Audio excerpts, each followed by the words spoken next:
The night in Stonington, Connecticut, was the kind of deep, consuming darkness only found in rural New England.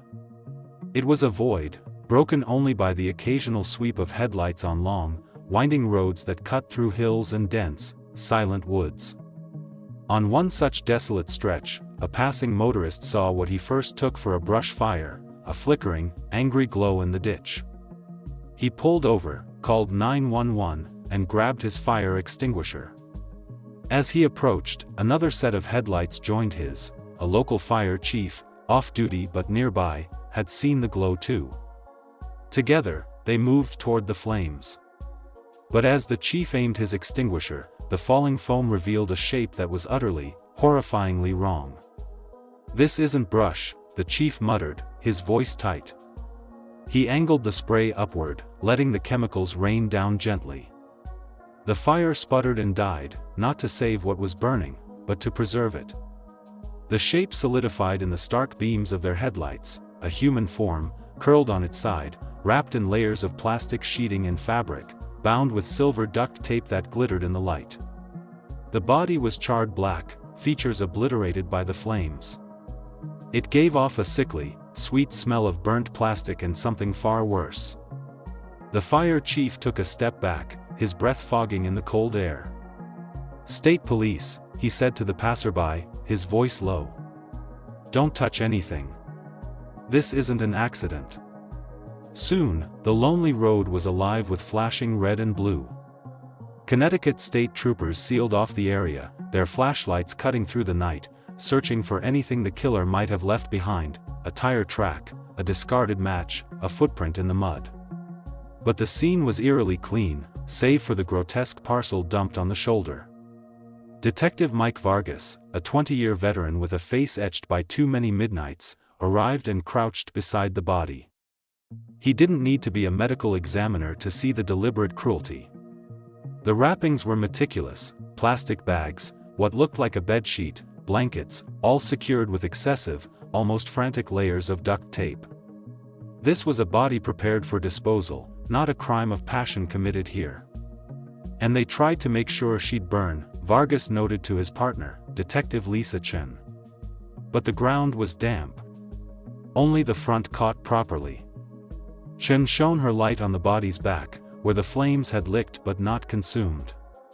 There, pressed into the earth, was a patch of unburnt skin. And on that patch, something was missing. Not burned away, but surgically, precisely cut out. A rectangle of flesh had been excised from the lower back. "Tattoo," Chen said, the word hanging in the cold air. "They didn't want us to know who she was." It got worse. As the forensic team began the painstaking process of unwrapping the body under the harsh glare of portable lights, more horrors were revealed. The nose was gone. The ears. The tips of every finger and every toe, all amputated with a sharp blade. "Jesus," Vargas breathed, turning away for a moment to stare into the woods, as if the trees could hold an answer. They weren't just hiding her identity. They were erasing her.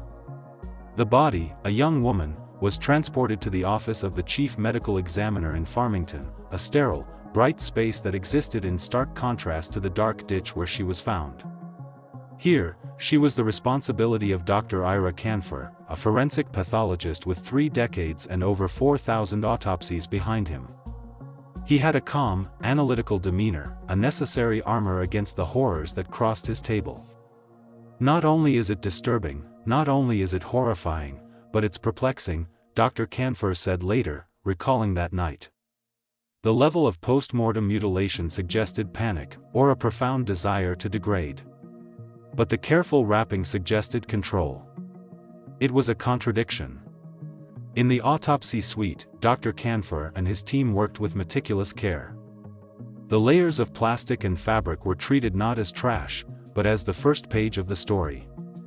They were sealed in evidence bags, destined for the state crime lab where technicians would scour them for hairs, fibers, and, hopefully, fingerprints. The body itself told a silent, brutal tale. The front was severely charred, the back relatively preserved. She had been set alight while lying on her back. The missing digits were clean cuts, made perimortem or shortly after death. And then there was that strange, neat rectangle cut from her lower back. Definitely a tattoo removal, Dr. Koster noted, photographing the wound. A large one, likely very distinctive.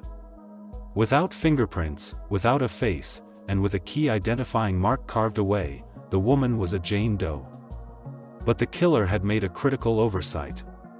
They had left her teeth intact. Dental records are the bedrock of forensic identification. Dr. Koster's team took a full set of dental X-rays. Meanwhile, detectives began the grim task of scrolling through missing persons databases, looking for a young woman, likely in her 20s, who had vanished within driving distance of Stonington. The search in Connecticut came up empty. They expanded their radius, into New York, focusing on areas with connections to I-95, the highway that could have brought a killer to this lonely spot. 80 miles away, on Long Island, a report clicked. Rebecca Koster, 24, of Medford. A nursing assistant. Reported missing by her father 2 days prior when she didn't show up for work. The description matched: light-skinned, possibly mixed race, 5 feet 4 inches. The flyer included a note about identifying features: large butterfly tattoo on lower back. Detectives reached out to the Koster family with a guarded hope and a heavy heart. They asked for Rebecca's dental records. Larry Koster, Rebecca's father, provided them, his hands trembling. A Long Island detective drove them to Connecticut personally. In Dr. Koster's office, under the cool light of a viewing box, the X-rays were placed side by side, the post-mortem films of Jane Doe, and the ante-mortem records of Rebecca Koster. The alignment was perfect. The unique contours of the sinuses, the fillings, the subtle wear patterns, they were a match. Jane Doe had a name: Rebecca Koster. The news was delivered to the small, well-kept house in Medford. Barbara Koster, Rebecca's mother, had just returned from her overnight nursing shift, her worry having curdled into a cold, sharp dread. She saw the detectives waiting in her living room, their faces a closed door. "Please, come have a seat," one said. "Is it bad news?" Barbara asked, her voice barely a whisper. They didn't need to answer. The look in their eyes was enough. When they told her they had found Becky, that it was a homicide, the world didn't so much shatter as vanish. Barbara remembers grabbing her coat and running outside, halfway down the driveway before a raw, animal scream tore from her throat. "Someone killed my baby. Someone killed my baby." Inside, Larry Koster collapsed into a chair, the strength gone from his legs. Their daughter, their vibrant, bubbly Becky, was gone. Detectives Vargas and Chen, now leading the investigation, began to piece together Rebecca's last day. She was a home health aide for developmentally disabled adults, a job she loved. "To see her happy in her work," Barbara said through tears, "made me feel like a success as a mom." The night she vanished, Barbara was working. She'd left as Becky was playfully stealing French fries from her younger brother. "She told me she was going out with Nicole, her best friend, and Dan, her boyfriend." Barbara paused. It was new. A few weeks. He seemed nice. Quiet. According to the friends, the group had gone to a local bar called Butcher's Block, a regular spot. Around 1:30 a.m., Rebecca had texted her mother, "Having fun, be home soon, love you." At 3:30 a.m., another text, "Home safe, going to bed, see you tomorrow." It was the last anyone heard from her. Dan, the new boyfriend, became the immediate person of interest. He was brought in for questioning. He was nervous but cooperative. He told a straightforward story: they'd all left the bar around 3 a.m. He and another friend had dropped Rebecca at her house. He'd walked her to the front door, watched her go inside, then left. He swore he loved her, would never hurt her. To probe his story, detectives asked if he would take a polygraph. Dan agreed. The test, while not admissible in court, is a useful tool to gauge truthfulness. The results were troubling. The examiner indicated Dan showed deception when asked if he had any knowledge of what happened to Rebecca after he dropped her off. It raised a flag, Detective Chen said. But flags aren't proof. We tore his life apart. Searched his car, his apartment, his phone records. There was nothing. No evidence Rebecca had ever been in his home. And his friends corroborated his timeline exactly. The investigation stalled. Then, Barbara Koer, desperate for any clue, logged into her daughter's phone account. She printed out the call log.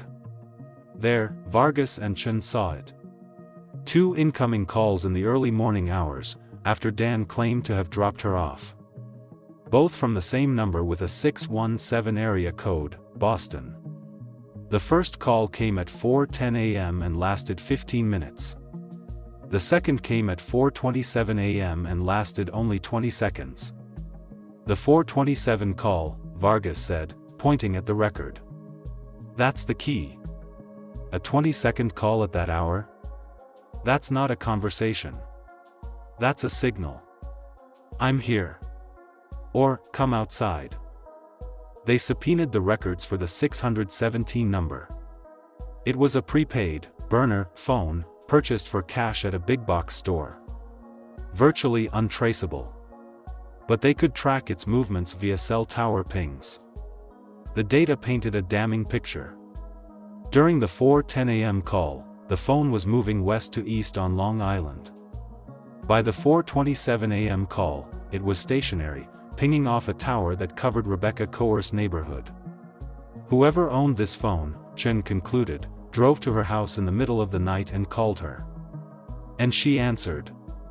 This is our killer. But who was he? While the techs worked the phone data, Dr. Kanfer was working on the body. The question of how Rebecca died was paramount. The burning had been post-mortem, no soot in her lungs. But what had killed her?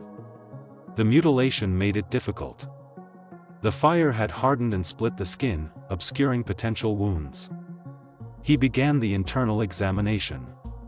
The heart, the lungs, the brain, all showed no natural disease, no signs of a heart attack or aneurysm. Then, he opened the abdominal cavity. There, pooled around her organs, was several hundred milliliters of clotted blood. He traced the source to a deep, penetrating stab wound to the liver. A lethal injury, but one a person could potentially survive for minutes, even hours, bleeding internally. Next, he examined the neck. The burning had made the surface a cracked landscape of charcoal and leathery tissue. But underneath, when he carefully dissected, he found 4 separate, deep stab wounds. One had nicked the jugular vein. When a large vein like that is cut open, and the person is alive and gasping, it can create negative pressure, Dr. Kanfer explained. Air can be sucked directly into the bloodstream. That air travels to the heart, where it forms a frothy, fatal blockade, an air embolism. To confirm, he took X-rays of the chest cavity. There, on the film, was the ghostly proof, a clear, unmistakable air bubble trapped in the right ventricle of Rebecca's heart. Cause of death, sharp force injuries of the neck and liver, leading to air embolism and hemorrhagic shock, Dr. Kanfer dictated. Manner, homicide. She had been stabbed repeatedly, with fury, in a car or a confined space where the killer was in very close proximity. The news was relayed to Vargas and Chen. They now knew the how. They desperately needed the who. They went back to Rebecca's friends, re-interviewing everyone from that night. This time, they asked specifically about the bar. Had anyone noticed a stranger? Someone who made Rebecca uncomfortable? Nicole, Rebecca's best friend, shook her head. But another woman in their group, Jennifer, perked up. Actually, yeah. This creepy older guy. He was sitting at the bar, kind of dressed like a college professor. He kept bothering Becky. He was really pushy. At one point, he actually took her phone right out of her hand and started typing something into it. Vargas and Chen exchanged a look. They obtained the security footage from Butcher's block. The grainy black and white video showed the familiar scene, Rebecca, Dan, and their friends at a high-top table. Then, a man entered the frame. He was indeed older, maybe late 30s, with a composed, almost bland handsomeness. He wore a sweater vest over a button-down shirt. He didn't look like a predator, he looked like an accountant or a teacher. He slid onto the stool next to Rebecca. They could see him talking, smiling. Rebecca's body language was polite but closed off. Then, the moment Jennifer described, he took Rebecca's phone from the bar top, typed on it, and handed it back with a smile. "That's him," Chen said. "That's our 617 number." They immediately pulled Jennifer's phone records. A technician extracted her contact list. And there it was, entered that very night, J. Brown, with a 617 number. It was a perfect match to the calls made to Rebecca's phone in her final moments. They had a name, J. Brown. The break was monumental, but J. Brown was a ghost. No driver's license, no criminal record, no social security trace. It was an alias. Just as frustration began to set in again, the Connecticut Forensic Science Laboratory called with another breakthrough.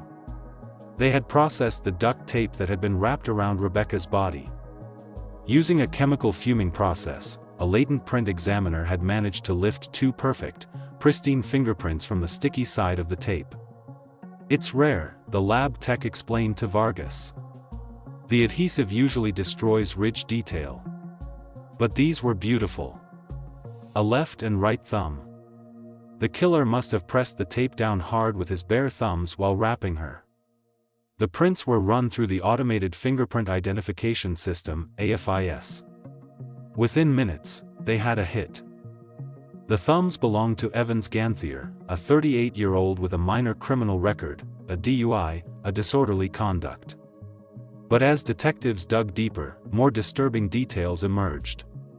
He had been investigated for domestic incidents with a girlfriend. Neighbors had made complaints about strange, late-night activity at his rented house in a quiet Long Island suburb, women coming and going, the sound of a power saw in his garage at odd hours. There were rumors, never proven, that he occasionally pimped out his girlfriend. He was also an amateur photographer with a particular interest in, as one report vaguely stated, boudoir and figure studies. Evans Ganthier was J. Brown. Vargas and Chen assembled a photo array, including Ganthier's DMV picture. They showed it to Jennifer. Without hesitation, she pointed to Ganthier. "That's him.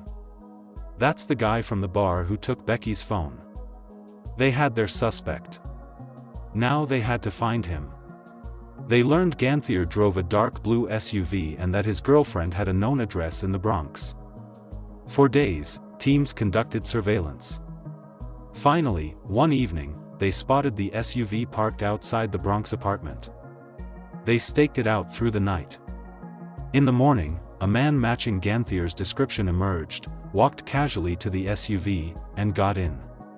Detectives moved in, blocking the vehicle.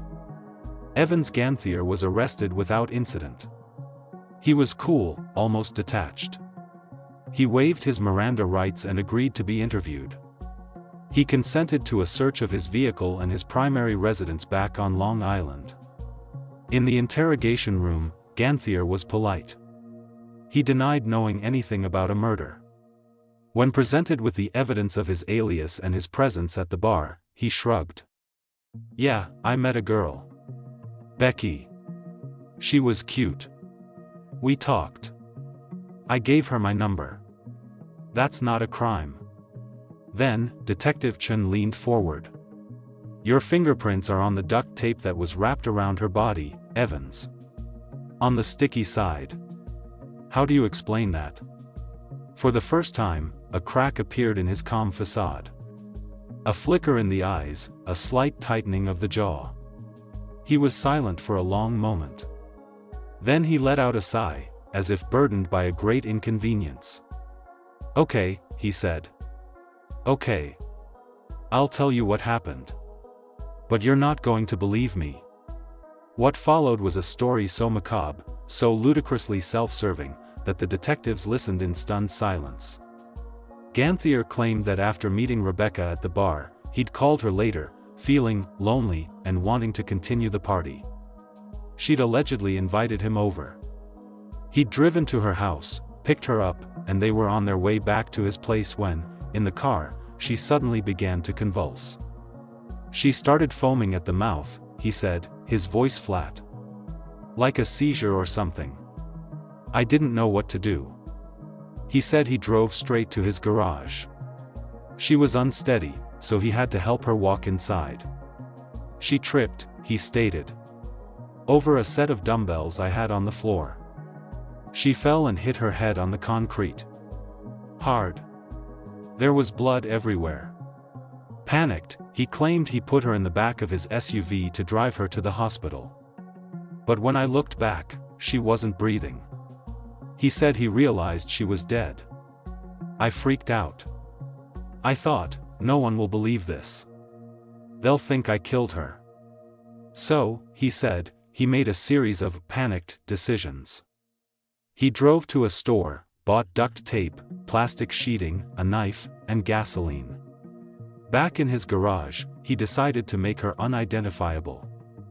I cut off her fingers and toes, so there'd be no prints. I cut out her tattoo.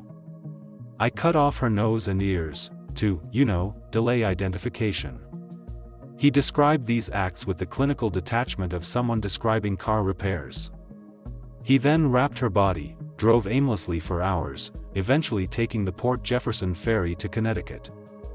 I was just driving around, scared. I saw a dark road, pulled over, poured gas on her, and lit it.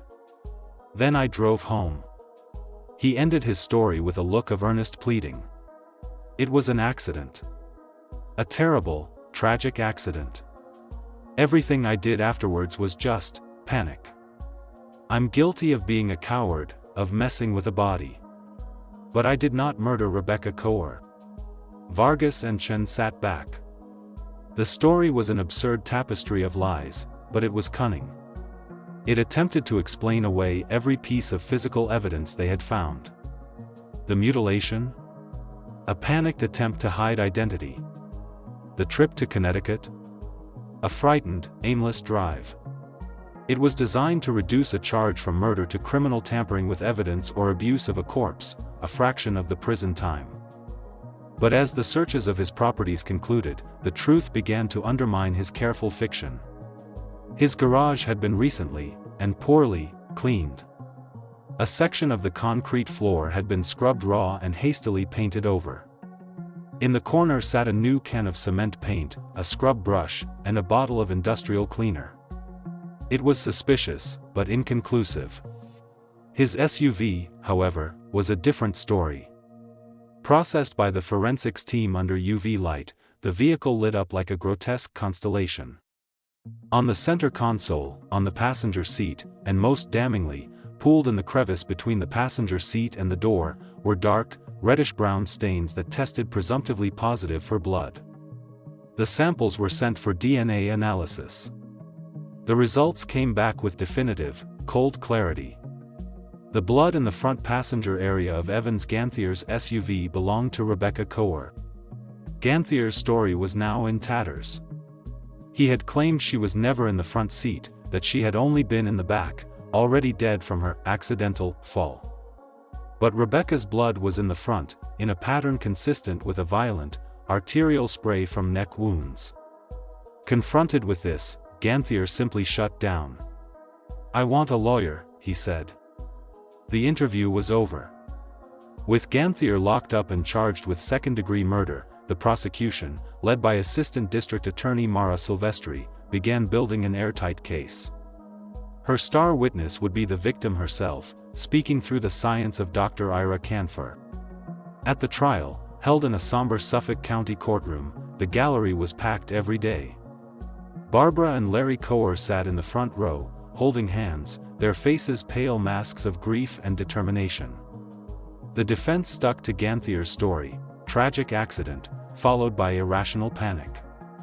They painted him as a flawed, frightened man, not a cold-blooded killer. But then, Dr. Canfor took the stand. In calm, methodical language, he dismantled Ganthier's fairy tale. "Let's begin with the cause of death," he said, projecting autopsy photos onto a screen, not the mutilated ones, but clean diagrams of the internal injuries. The deceased suffered a deep stab wound to the liver. She also suffered 4 deep stab wounds to the neck. One of these transected the jugular vein. He explained the mechanics of an air embolism, showing the jury the stark X-ray with the bubble of air in the heart. This only occurs if the heart is still pumping, if the person is still breathing. This proves she was alive when her neck was stabbed. Then, he addressed the accident. The defense claims the victim died from a fall, striking her head on concrete. The autopsy revealed no skull fracture, no cerebral contusion, no subdural hematoma. There was no evidence of any significant blunt force trauma to the head at all. The injuries that killed Rebecca Koester were sharp force injuries, delivered with a blade. Finally, he discussed the mutilation. The removal of the fingertips, toes, nose, ears, and tattoo was done with a sharp instrument. These wounds show no vital reaction, no bleeding in the surrounding tissue. This indicates they were inflicted after death, after her heart had stopped. This was not a panicked attempt to hide her identity. It was a deliberate, post-mortem desecration. The jury listened, rapt and horrified. ADA Silvestri then presented the physical evidence from the SUV. A forensic analyst explained how the blood spatter on the center console was a cast-off pattern, consistent with a knife being swung backward after a stabbing. The blood pooling between the seat and the door was transfer and flow pattern, showing Rebecca had been sitting upright in that seat, bleeding profusely, for some time. This blood, Silvestri said in her closing argument, her voice quiet but filling the room, places Rebecca Koester, very much alive and bleeding from mortal wounds, in the front passenger seat of the defendant's car. It utterly destroys his claim that she was only ever in the back, already dead from a fall. He didn't panic because of an accident. He panicked because he had just butchered a young woman in his car, and he needed to cover his tracks. She walked over to the evidence table and picked up a sealed bag containing the duct tape. He wrapped her body with care. He bound her tight. He cut her apart to slow us down. He drove her across state lines. He doused her in gasoline and set her on fire. These are not the acts of a panicked man. They are the calculated, cruel acts of a murderer who believed he could outsmart everyone. Rebecca Koester can't speak to us. But her body, through the science of Dr. Canfor and the dedication of these detectives, has told us everything we need to know. The jury was out for just 5 hours. When they returned, their faces were grim. The forewoman pronounced the word guilty on all counts. Evans Ganthier showed no emotion. Barbara Koester let out a choked sob and leaned into her husband. At sentencing, the judge looked at Ganthier with undisguised contempt. "The depravity shown in this case is almost beyond comprehension," he said. "You snuffed out a bright young life, then subjected her remains to horrors that shock the conscience. You are a predator, and society needs protection from you." He imposed the maximum sentence, 25 years to life. In the end, the how was answered with scientific precision. The who was locked away. But the why remains shrouded in the mind of Evans Ganthier. Was it a rejected advance that turned violent? A psychopathic fantasy acted upon? A simple urge to dominate and destroy that he saw in a pretty, trusting young woman at a bar? He never said. For Dr. Ira Canfor, the case was a solemn reminder of his duty. In this case, with Rebecca, if we didn't find what happened to her, she would have just been buried in Potter's Field. A Jane Doe. Nobody would have known anything. We did speak for the dead. The medical examiner, the police department, we did. For detectives Vargas and Chen, it was a hard-won victory in a war that never ends. "We're dealing with the ultimate crime," Vargas said. You want to make sure whoever is responsible is held accountable. Seeing that verdict was gratifying because we knew this horrific killer wasn't walking the streets again. For Barbara Koer, there is no closure, only a life sentence of absence. Finding him guilty, yes, I'm happy. But it was more a relief that he wouldn't be out there hurting anyone else. She pauses, her eyes distant, seeing a memory instead of the room around her. It doesn't bring her back. I wish I could be the type of person to forgive. But I can't. Not in that case anyway. Rebecca Koer's story is a chilling reminder that monsters don't always lurk in shadows. Sometimes, they sit on the stool next to you, wearing a sweater vest and a smile, ready to offer a phone number that is the first link in a chain of unimaginable horror. Her case is a testament to the fact that even when a killer tries to erase a victim, to burn away their very identity, evidence persists. In the teeth left intact, in the fingerprints on sticky tape, in the silent testimony of air trapped in a broken heart, the truth waits to be found, whispering its secrets from the morgue.